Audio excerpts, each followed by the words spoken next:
Mas é louco isso, né? O fato de você viver pouco, viver menos, traz uma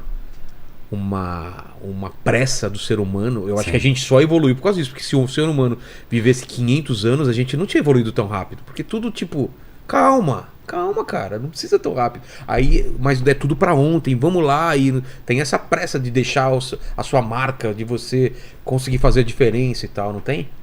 Olha, eu não sei, pra ser sincero. Porque parece que tem muitas pessoas assim que estão meio que jogando o tempo fora, sabe? O tempo é o bem mais precioso que a gente tem. E essa vida, até onde a gente sabe, é a única vida que a gente tem. Então, concordo contigo nesse ponto de a gente tem que aproveitar os anos que a gente tem de vida. Só que se for parar pra pensar, se a gente tivesse 500 anos de vida, a gente provavelmente ia estar tendo essa conversa que a gente tá agora, eu ia ter 350 anos e tu ia ter 450. A gente conseguia empurrar muito mais. E tu ia estar falando, nossa, porque ainda bem que a gente tem 500 anos de vida. Porque se a gente tivesse 1000 anos de vida, entendeu? A gente só ia jogar A gente só ia jogar o problema pra frente. Mas voltando em consciência, acho que é legal até o vídeo que você fala sobre o navio de Teseu, né? Não. Não é? Não, é navio de Teseu. Hã? Navio de Teseu. Foi o que eu falei. Eu ouvi outra coisa. Eu falei o quê? Não, eu falei Teseu, Não, sério? Nossa! Não, então. Aí já é a tua cabeça, olha só. Perdão, mas eu acho que é. O navio de Teseu, vamos lá. É. Mas o navio de Teseu, porque você fala assim, o que é consciência? Tá, isso é importante quando você fala assim, vamos separar quem é o Vilela, quem é o Pedro, pra tentar transformar ele. O corpo dele tá morrendo, vamos transferir essa consciência para outro lugar, para uma máquina. Mas como vai transferir? São suas memórias? É a sua inteligência? É o que, cara? Qual é o conjunto de coisas que faz você ter consciência que você tá vivo? Então, quando eu tava escrevendo esse roteiro do navio de Teseu, eu me deparei com alguns artigos muito bons sobre problemas de identidade. Ah, é? E isso é uma pergunta muito difícil, peculiarmente difícil de responder, porque a gente não tem uma boa definição de o que faz o Vilela e o que faz o Pedro Loz. Porque vamos supor que a gente parta do princípio que são as minhas memórias. Exato. Isso que faz eu ser eu. Tá, daí saindo daqui eu vou subir a escada para sair do estúdio e vamos supor que eu caia e bata a cabeça. Aí eu pego se eu pudesse pegar todas as suas memórias e transferisse para uma máquina. Ou para um outro corpo. Mas vamos supor que eu bata a cabeça e perca as minhas memórias anteriores. Ah, tá. Eu não sou mais o Pedro? Não, exatamente, você continua... Ou sou? Continua sendo. Tipo assim, as duas respostas são válidas para alguns princípios. Sabe? Não, tipo, você continua sendo. Mas pode responder que não, porque se tu assumiu que só minhas memórias que fazem quem eu sou tá baseado nas memórias, aí você já não é. Ou então, vamos supor que o que faz a minha identidade é o meu conjunto de átomos. Tem gente que pega um pedaço do cérebro e vira outra coisa, deixa de gostar de umas coisas, gosta de outras, não tem? Essa pessoa é a mesma? Então... Isso, por exemplo, uma pessoa, digamos que a gente, sei lá, o nosso conjunto de átomos é o que forma a gente. Certo. Aí eu vou lá e em um acidente de trabalho eu perco minha mão. Eu não sou mais a mesma pessoa? Claro que eu sou. Pelo menos, tipo, parece que a gente tem uma noção meio inata de o que é a experiência de ser. Tipo, o que sou eu? Parece que todo mundo concorda numa coisa que ninguém chegou e sentou pra falar, concordando. Ninguém ainda conseguiu delimitar perfeitamente numa caixinha o que é, tipo, o ser. E eu acho que esse é o problema. Porque daí quando a gente vai falar de upload de consciência, primeiro que a gente não sabe o que é consciência ainda. Então, vamos imaginar que a gente sabe, descobrimos isso, tudo bem. Se eu fizer um upload da minha consciência para uma máquina, ou com alguma coisa do tipo, vai ser eu ainda na máquina? Ou vai ser só minha consciência? Será que isso vai funcionar? Como que é a logística disso, sabe? Porque tem DNA, tem cérebro, tem sangue. Será que tudo a consciência é a soma de tudo? Não dá pra saber. Vamos supor que aí vamos supor que eu assuma uma postura meio fisicalista. Que é?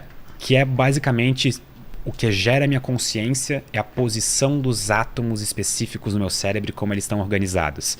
Se existe consciência, ela tá dentro da organização da estrutura do meu cérebro. É ali que forma a consciência. Bom, se eu assumo essa postura, então vamos supor que um dia eu tivesse tecnologia suficiente para escanear o teu corpo precisamente no nível atômico e eu fizesse uma réplica exata do teu corpo, com todos os átomos organizados certinho. O Grande Truque lá, você assistiu o filme? Muito bom esse filme. Tá. Instantaneamente, desaparece ele tu teria aqui consciência. E faz uma cópia dele aqui, né? No Star Trek também tem uma versão disso. Tem um episódio em que eles fazem um teletransporte, que é uma máquina de teletransporte, basicamente uma máquina de suicídio, né? Exato, cara. Já parou? Não, quando eu pensei isso, claro que quando eu assistia quando era moleque, eu nunca pensei nisso, mas falei, tá sempre destruindo o cara e construindo em outro lugar. Tu entraria numa máquina sabendo que vai morrer? Nunca. Exato. Nunca. E eu acho que todo mundo olha os filmes que tem máquinas de teletransporte e a pessoa fica tipo... Pô, eu queria. Já pensou que legal transportar pra Andrômeda agora? Então, essa é a máquina que você falou. Então, imagina que não tem um teletransporte. Isso. Que lê, escaneia e ele é capaz de replicar isso. Na tese, um teletransporte funcionaria assim. Ele seria basicamente um copiar e colar na vida real. Uma máquina que escaneia tudo e faz... Só que para isso funcionar... A postura fisicalista tem que ser meio que a certa. Então a consciência ela é gerada no meu cérebro pela organização dos meus átomos e neurônios e como tudo está organizado ali. Então se eu fizer uma cópia exata, puff, eu saio no resultado da máquina de teletransporte. Só que a gente não tem muitos motivos fortes hoje para acreditar que é isso mesmo. O campo de pesquisa de consciência é um campo tipo assim, constante expansão e constante pesquisa. É fascinante, para ser sincero. E quanto mais a gente lê sobre, mais dúvidas restam. Eu acho que esse é um bom indicativo de que essa é uma boa área para ser lida.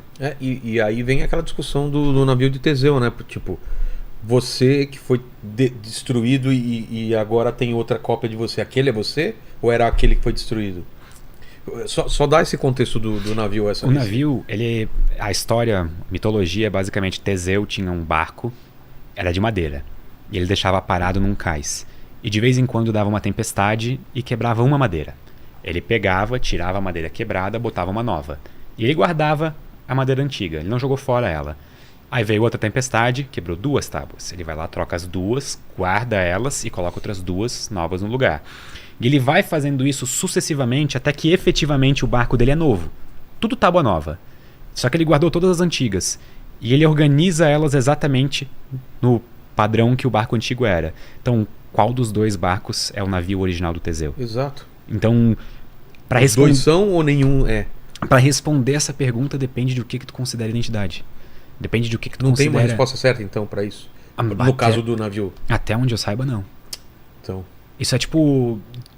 Assim, é como se existissem várias respostas e dependendo da resposta que tu escolhe para esse problema, tu vai estar assumindo uma postura de o que é identidade nesse caso, sabe? Nesse... Porque à primeira vista, você vai falando, quando troca uma madeira ou outra, ainda não é o navio de Teseu. Agora trocou tudo e é uma réplica perfeita, ainda é. E aquele que você... Aquelas peças, quando são poucas peças, fala ainda não é. Mas quando constrói com todas as peças, aí você é inclinado a falar, não, esse é o navio de Teseu. Mas também a resposta não pode estar certa ou errada. Eu acho que os 2 navios são navio de Teseu. E agora ele pode vender um como seminovo. Pronto. Entendi. Faz sentido. Mestres do capitalismo. Exatamente. Mas essas questões me deixam muito maluco, assim, porque são essas coisas que me movem mesmo. E daí que vem um questionamento muito maior, que é entre a fé, entre a existência, entre o que eram as coisas antes, né? Porque um animal, um cachorro, ele tem consciência, até onde que vai a consciência dele, né? Se eu não me engano, a diferença principal entre a maior parte dos outros animais e seres humanos é a questão da senciência. Se eu não me engano. E, por favor, tomem isso não como verdade absoluta, porque eu posso estar bem enganado aqui. Mas é basicamente a capacidade de estar consciente acerca da própria consciência. Entendi. Isso é o que torna a gente único diferente nesse sentido. Só que eu lembro de ter lido um artigo, essa semana, inclusive, falando sobre a possibilidade de polvos também serem sencientes. O quê? Polvos são basicamente alguns dos animais mais inteligentes que a gente conhece. Tá brincando? Sabe aquele negócio assim que todo filme de alienígena, geralmente os alienígenas têm forma de polvo? Tem uma razão por isso. É por isso que o Lovecraft, a chegada, né? Eu não sei se era por isso, mas... Mas a chegada é aquele... A chegada são os octópodes, são. E o que eles têm de... Qual que é o lance deles? Eles são extremamente inteligentes. Assim, se tu coloca, por exemplo, polvos dentro de jarras, eles conseguem abrir a jarra por dentro. Se tu coloca polvos para resolver labirintos, eles conseguem. Nossa. Polvos têm um monte de características que tu olharia e falaria, tipo, não é possível que um polvo fez isso. Só que um dos problemas, até onde eu tinha lido, um dos problemas de polvos é que eles vivem pouco. Então, eles não têm, digamos, tempo suficiente para fazer a informação ser geracional, sabe? Para fazer ela passar gerações e então meio que eles têm que cada polvo novo tem que descobrir o universo inteiro por si próprio. Então imagina se cada humano tivesse que descobrir a física quântica em um tempo de vida, sabe? Nunca ia acontecer. A gente provavelmente ia estar agitando gravetos e gritando uns com os outros. A segunda parte a gente já faz, mas a parte do graveto pelo menos mudou um pouco. Que entra na linguagem também, né? Sim. Isso é outra característica que parece ser peculiar de seres humanos. Não necessariamente a linguagem de comunicação, sim, mas a maneira como a gente estruturou a nossa. A maneira como a nossa parece ser complexa e permitir conceitos abstratos. Exatamente. Tipo, né? Se eu falar cadeira... Conceito abstrato é que é o... se eu falar cadeira, tanto na tua cabeça quanto na cabeça de todo mundo assistindo nesse exato momento, vem uma cadeira. Alguma imagem de cadeira diferente apareceu. Nem todo mundo vai ter a mesma cadeira mental. A minha cadeira mental é diferente da tua, provavelmente. Com certeza. A minha é de madeira e ela é acolchoada com alguma coisa verde, assim. A minha também é mais ou menos assim, mas não verde. A minha é acolchoado vermelho. Tá. Mas eu podia botar uns RGB embaixo e tal, pra deixar ela mais gamer. Então, entendi. Ia ficar mais legal. Vou mudar minha imagem mental de cadeiras a partir de hoje. Exato. E isso é coisa que parece que a nossa, tipo, nossos idiomas geram, sabe? Parece que é isso que permite a gente ter chegado onde a gente chegou, de certa forma. E se for parar pra pensar, línguas são muito recentes na história. Sim. Assustadoramente recentes. E pelo menos as línguas modernas, tipo, que permitem ainda uma maior capacidade de abstração e filosofia e matemática e tudo mais, deve ser o quê? Uns 15 mil anos atrás? Total. E eu acho que a gente tá chegando num ponto que a nossa língua já é um limitador. A gente precisa ter uma coisa mais evoluída para ela ser mais precisa, porque ela é tudo menos precisa, entendeu? Senão não tinha tanta confusão, né? Ela ainda não é precisa o suficiente para chegar num outro nível, né? Eu até acho que muito provavelmente existem linguagens e línguas mais eficientes, talvez, nesse sentido de passar conceitos uniequivocáveis. Viu? Tipo, palavras menos difíceis, entendeu? Que não funcionam. Deem margem para segundas interpretações. Isso. Porque a gente pode ter línguas com frases totalmente dúbias que deixam dois... Eu tô tentando lembrar, tipo, alguma frase que deixa dois sentidos, alguma frase fácil, comum, que deixa dois sentidos meio que à mostra, mas que, na verdade, tipo... Eu, sei lá, pretendi um sentido só, coisa do tipo. Mas eu não consigo pensar em nenhuma agora, nesse exato momento.